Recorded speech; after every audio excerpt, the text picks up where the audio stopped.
In the depths of our being lies a profound duality, an ever-present companion that alternates between being our greatest ally and our harshest critic.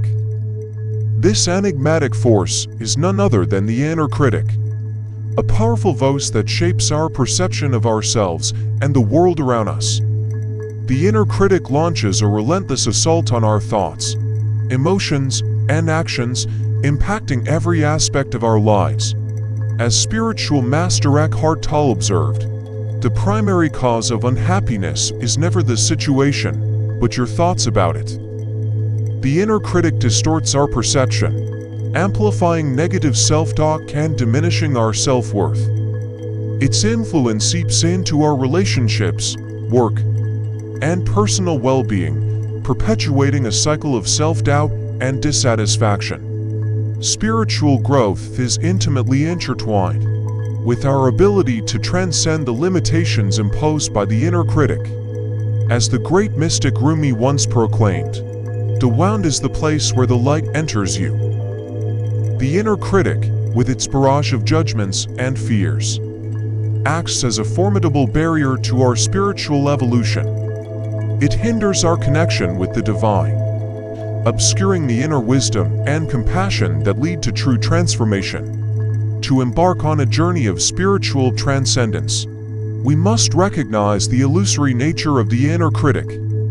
Sri Ramana Maharshi, an enlightened sage, imparted the wisdom: the ego is a phantom, the mind is a myth, and thoughts are but passing shadows. By realizing that the inner critic is a construct of the conditioned mind, we unveil the false narratives that bind us, allowing us to step into the truth of our divine nature. Spiritual masters guide us towards self-reflection as a gateway to transformation.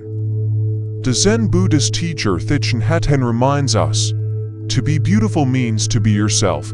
You don't need to be accepted by others. You need to accept yourself. Through deep introspection, we confront the inner critic with compassion, understanding its roots and dismantling its power over our lives. The inner critic thrives on self-criticism and self-judgment, hindering our ability to embrace self-love. Love yourself, accept yourself, forgive yourself, and be good to yourself, because without you, the rest of us are without a source of many wonderful things.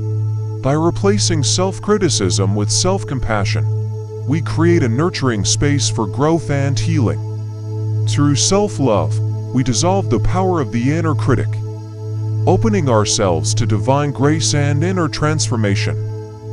The inner critic thrives on conformity, urging us to mold ourselves into societal expectations.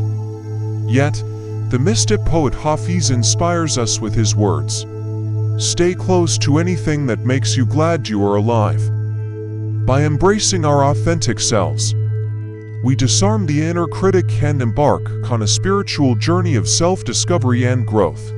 Spiritual growth intertwines with self-compassion, as expressed by the Buddhist teacher Pema Chodron. Compassion is not a relationship between the healer and the wounded, it's a relationship between equals. By extending compassion to ourselves, we heal the wounds inflicted by the inner critic and create a nurturing environment for our spiritual evolution.